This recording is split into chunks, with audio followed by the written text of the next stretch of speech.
A coach benches a starter mid-game. Then the next day, he receives a text from the athlete's parents demanding an explanation. A student skips practice to finish a class project. The coach says it's an unexcused absence.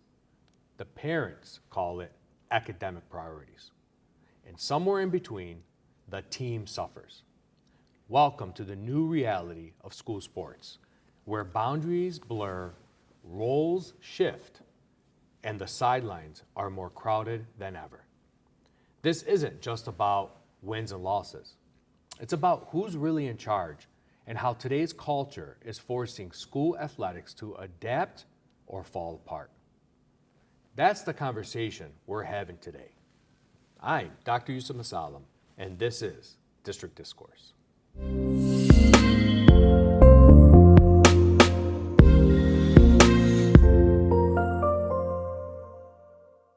Today, we turn our lens to another evolving space, school athletics. For years, school sports had a rhythm. Coaches led, students trained, parents cheered. But today, that rhythm is changing. Parents are more vocal, students are more self-advocating, and coaches are managing far more than plays and drills. So with all these things said, I want to start with you, Coach Turfe. What does coaching look like in 2025? And to you, has it gotten harder, or is it more challenging? And where do you bring this all together? So coaching has never been just grabbing a clipboard, write up a play, pick a team, go to a game and play. Coaching has always been an extension of parenting, an extension of raising children. Nowadays, our kids have their parents at home, they have their siblings, they have their family. Now they have their school, they have their work, they have their extracurriculars, and on top of that, video games, social media, Snapchat, Instagram, Twitter, you name it. And all of these things just add to the competition of how am I going to get this player to focus at practice? How am I going to get this player to turn that off for 2 hours and focus to me when I'm trying to teach advanced concepts?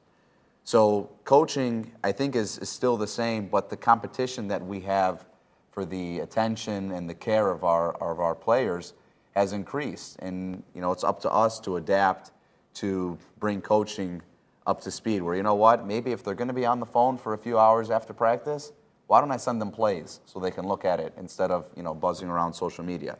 Why don't we do collaborative things where we can get on a virtual call and talk about practice or review film together or do something that's, getting them still engaged with my sport, but also, keeping them comfortable, which is on the phone. So in 2025, coaching, it looks the same, but it's just, there's more competition.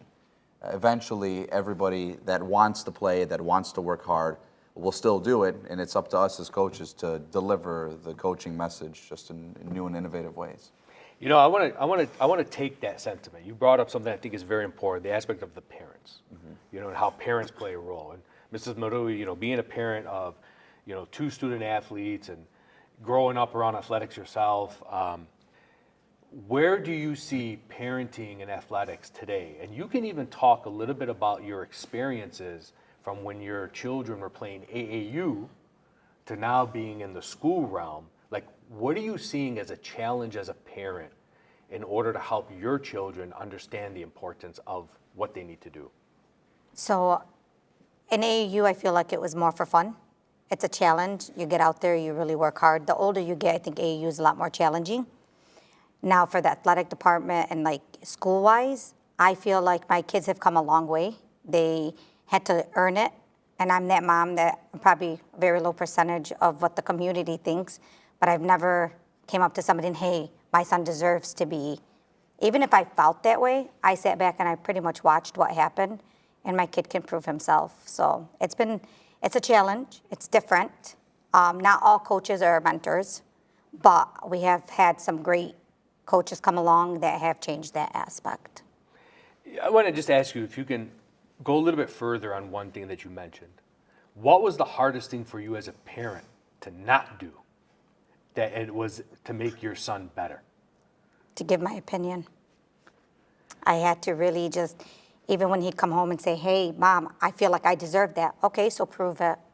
Even though I would really wanted to say like, no, yes, you did deserve it, but, there's other politics involved. But I didn't. I never gave him the idea. I always said to him, if you want it, prove it. And he did. That's great. That's awesome. So let's take that now to the student athlete's perspective.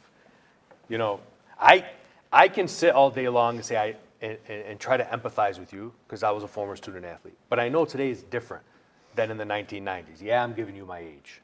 But Maysa, let's start with you. Talk about it from a student athlete's perspective. What is the most difficult thing as a student athlete, but what is the most rewarding as well? I think what's really hard about being a student athlete, it's in the name. You're a student first, right? So you're going off of academics, extracurriculars, and so many other factors that play into being an athlete to where it conflicts a lot. Like I myself, I'm very involved within the schools, and academically I like to, really put myself out there and try and do my best. And it gets very overwhelming because, sometimes you're missing practices or you need to be two places at once, and it makes it really, really hard to kind of be there and show up and keep working hard. So it kind of creates that divide between like, am I a student or am I an athlete? Where should I be giving in? How can I keep pushing myself to do better, to do the best, and keep that good mentality, good attitude, and also keeping myself healthy and well in all of it. Oh, very, very good. Ali, how about you? Well, like she said, student athlete first, but I think student work should be done at school. Finish all your stuff in school. You have enough time to do your homework in school. Even if you don't need longer than hour and a half. Outside of all that, it should all be directly like to sports. Like you said, off-season training, whether it's that, or you go to practice and go to another practice afterwards. It's outside of what your coaches are telling you to do. You should be working harder than everybody around you and doing more than just what your coaches or your friends are doing. You as student athletes, what message do you want to share with parents that you want them to be aware of what you want from them when it comes to support as a student athlete? I don't think parents need to do much except for, of course, show up for your students, show up for your kids, support them, show them that what they're doing is good, what you believe in them, but also don't take it over the edge. Don't say that, like Khatizi said, you shouldn't say that you deserve it. No, you should tell them work for it. You shouldn't be telling them everything should be handed out to you. 100% work for it. You don't deserve it just like that. Very good. Maysa, what about you?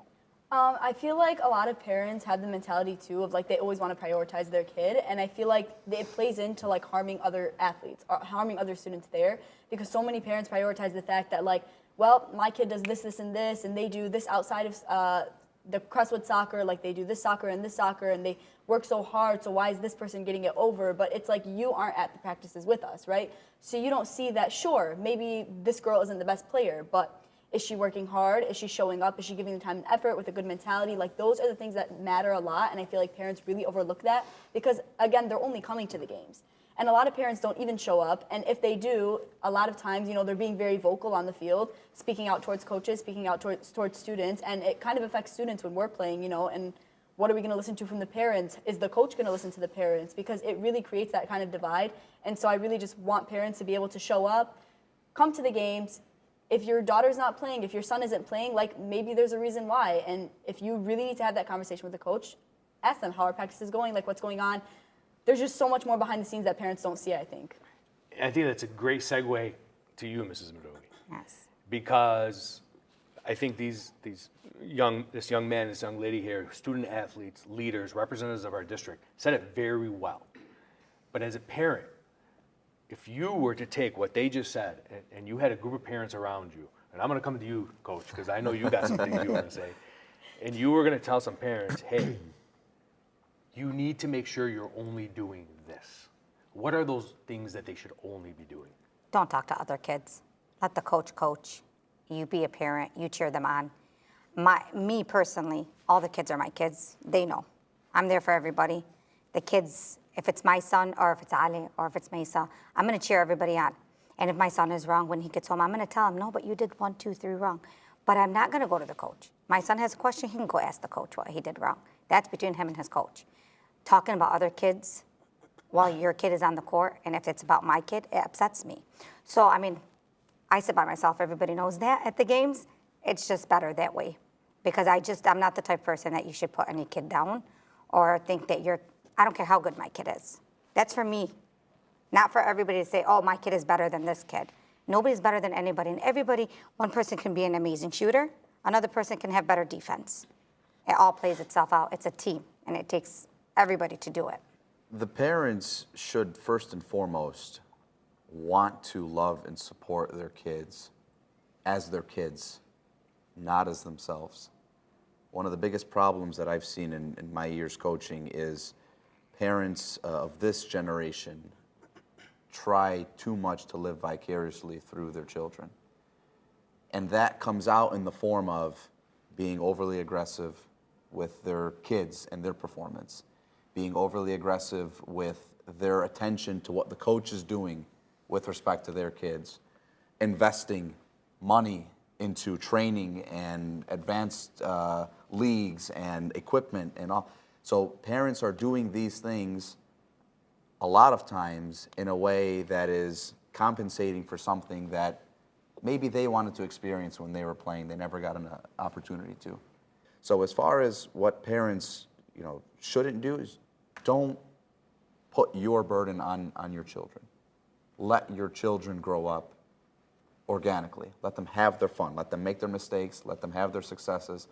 Let it come to them. Because when a parent gets frustrated after that first game because their son or daughter isn't in the game, and they come to a coach with a request as to how their son or daughter can get on that floor, that's taken away the conversation between me and that player. And when you eliminate that ability for the coach to approach the player and say, here are the things that we got to do, let's work on them and let's get you better, now the parent's in the middle. And that ruins the whole dynamic of my ability to then go to the player, get them better, give them a roadmap. So definitely one of the big things that we like to tell our parents is, your kid is your kid. Your kid is not you. So through this discussion, we've discussed and discovered and have really emphasized many important things about how to support student athletes, how coaches and parents and other students all play a role in it.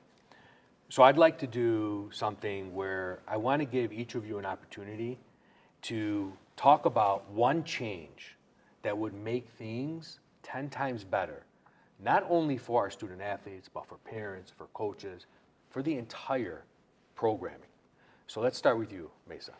I think one thing that really, really needs to get changed is just the attitudes of the players, because I think a lot of girls come in, and I know a lot of it stems from parents even, is like they have this attitude that I'm better, I'm the best, and it plays out not only to the team, not only to themselves, not only to the coach, but even like athletic directors. Like I've had people tell me like countless times, oh, this girl has the biggest attitude, and it's coming from people who aren't on the team, and they know and they see it from an outside perspective, and it affects everyone because they aren't working hard, but they have this better mentality. And a lot of times coaches will feed into that too because they're obligated, or it's, it's hard. So then these girls end up getting the hierarchy of the team and getting kind of that like leadership because they already have that I'm better than you mentality. So then all the girls that are working hard, or all the like athletes who are putting in their effort because they want to get better, are being disregarded a lot of times. And so it's kind of hard to find that balance between like who's the best player and who are the ones working hard, and how do we showcase both of them and really make an even split.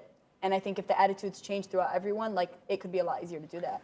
100% agree with what Maysa said, 100%. But also I think leader should lead, coach should coach. What I mean by that is, for example, a bunch of players are inside of a room together, coach is outside.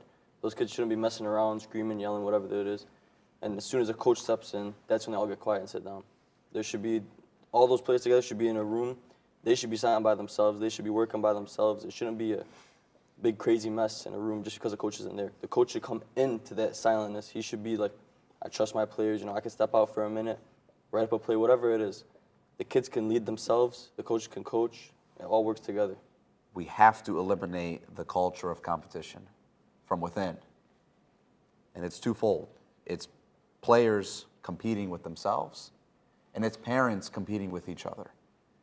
On the player aspect, I got hired in the summer a year and a half or 2 years ago. The first time walking into the gym, I saw 3 players in the gym. Exciting. I said, great. There's nothing on the calendar right now, but I got 3, kids in here that want to work out and want to get better. and they're playing one-on-one. Why are you playing one-on-one? Isn't there 100 other drills you can do to get better? The response was, because this kid can't guard me. And at that point, immediately, the first problem developed in my mind. I said, we have to combat this. We have to get this issue about players comparing themselves to their teammates, comparing themselves to one another. It's really stunning their growth. And you see it in the season, because when we have parent discussions, when we have player discussions about what can you do to get better, the response is not about myself, it's about the other kid. It's always about comparing me to him or her. It's, I'm only going to try and practice because I want to prove to this person who I perceive as a good player that I can be at their level. No, that's not how you get better. You work your butt off and you do the things that the coaches are telling you to do because they are designed to get you better. It's not designed to do anything but to get them better, which helps the team, and then that leads to wins. And the culture of players competing against each other, I think, is terrible, and I think it's something that definitely has to change. The second part of it is parents competing with one another. We have too many parents, and this is not just my program, but other programs across the school, across the city, across, really, it's a whole generational issue that want their children to do good so they can have that feeling of success. And it kind of piggybacks off of, parents living vicariously through their children. But even within our small program, a basketball team of freshman JV varsity, probably 30 to 40 kids, the competition amongst the parents about whose son is taking the most shots, who's scoring the most, who's playing the most, what teams they're on, it's a big problem. And I think the problem reinforces the children's love of competition amongst each other because their parents are competing and their parents are pushing them to be better. Your goal is to be 1 point better than the team across from you on game day. That's the only competition that matters. Everything else is designed for you to get better. And if you're worried about any other type of comparison besides yourself and the other team, totally wrong. Parents have to stop being in competition with each other. It is not, in this world of social media today, it makes it even worse because everybody wants to highlight their child and what their child, and that's good. Be happy for your child, but be happy for your child and be happy for other people's children when they have that success, because that's the type of culture we need to build. Coaches at the college level, they're looking for the student athlete who is the leader on the court, who is helping their other teammates get better, right, before they're focusing on themselves. And that's something that parents really need to understand. It's not how many goals they score. It's not how many points they put on the board. It's not how many touchdowns. It's not. They're looking for the all-around student. Mrs. Maroue, you get the last say on this. So I agree with the coach. A lot of the parents need to play as one, as parents, so the kids can play as one. I think we would win a lot more in our district if the parents worked with their kids to realize you need the other players so we can succeed. I think once we get that mentality out of our head, that thinking we're a package deal with one person but not the other, it would be a whole different outcome for us. Politics need to be put aside. It doesn't matter who you know and what you know in the district. It's about your kid going out there and earning everything he gets. This episode wasn't about picking sides. It was about starting a conversation and maybe resetting the scoreboard on what really matters in school sports. To our listeners, whether you're a parent athlete, coach, or just someone who loves the game, this is your team too. Thank you for joining us. Again, I am Dr. Mosallam, and this was District Discourse. We'll see you next time. Please hit subscribe and like, and help me out. I want to become YouTube famous. I can't play sports anymore.